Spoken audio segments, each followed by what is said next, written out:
që me shofun tani. Po, te pyetja drejt për më the nuk është çfarëdo që të ndodh, çdo lloj propozimi i Joshës është i pa pranuar nga ana juaj, apo jo? Të thatë. Do një sqarim. Po. Se ne kam zakoni jap sqarim. Unë u testova në 11 maj. Dështova. Po. Dhe kur dështon, duhet mbash dhe përgjegjësi. Dhe tani po kaloj tek opozita. Opozita, po.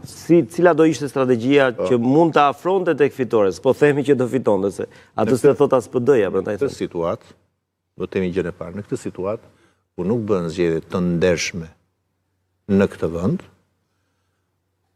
fotografia e momentit sot që po flasim, pa ndryshuar asgjë, rezultati dihet. Fiton jo Gerta, Edi Rama. E kjo është ai që do duhet na bëjë të gjithë dhe të mendojmë. Ogerta Manasiliu është një shërbetore gojkyçur, besnike, me sa duket, pa aspirata të mëdhaja për pushtetin që t'i jep t'i qenit në krye të Bashkisë Tiranë për mëtej. Dhe është një zgjedhje perfekte e Edi Ramës. Kjo është situata në pjesën e kampit të pushtetit. Tani kalojmë në opozit? Opozit ka një ndarje të madhe. Po. Midis PD-s dhe partive të reja të vogla quheni si të doni. Dhe në këtë situatë, ku nuk mban përgjegjësi askush tek partia më e madhe opozitare, mas humbjes së 11 majit, sigurisht në sytë e qytetarëve dhe atyre të Tiranës, nuk kanë ndryshuar asgjë nga raporti dhe mbështetja që i dha në 11 maj.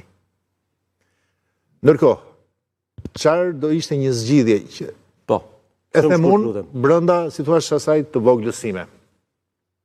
Këto historitë e bashkimeve artificiale pa moral, sidomos në një situatë siç ka ndodhur në opozit, po flas në të gjithën, ku antagonizmi është i madh, nuk është se kanë ndodhur gjëra të vogla për Mustaqet e Çelës, jo.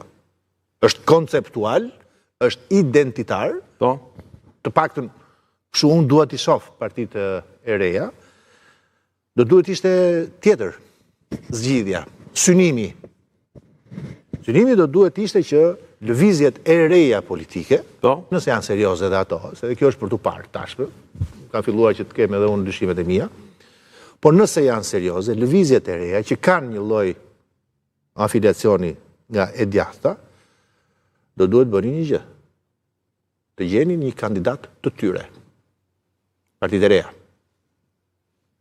Të gjeni një kandidat të tyre për faktin e thjeshtë sepse nga ana e PD-s, ndjes, bëj një koment vogël, nga ana e PD-s, disa figura nga media kanë parë, disa figura të larta, që kanë marrë dhe një lloj vlerësimi në 11 maj, nuk e kanë pranuar. Nuk e kanë pranuar, po. Dhe ti të mendosh që një parti dikur e madhe që aspironte dhe në ditët më të zeza të demokracisë, gjithmonë pushtetin, të arrijë në një situatë ku nuk do të kandidojë, se kështu është situata, atëherë është në detyrë të këtyre lëvizjeve të reja, nëse kanë maturin, për të bashkuar, për të gjetur figurë të re, pa kosto, e sigur që nuk do fitojnë, por steka që ju kërkohet atyre është që të marrë një rezultat më të mirë se sa në zgjedhjet e përpashme. Kjo është zgjidhja e vetme e cila ju thash, për zgjedhjet e pritshme të Bashkisë Tiranë nuk do të sjellë asgjë.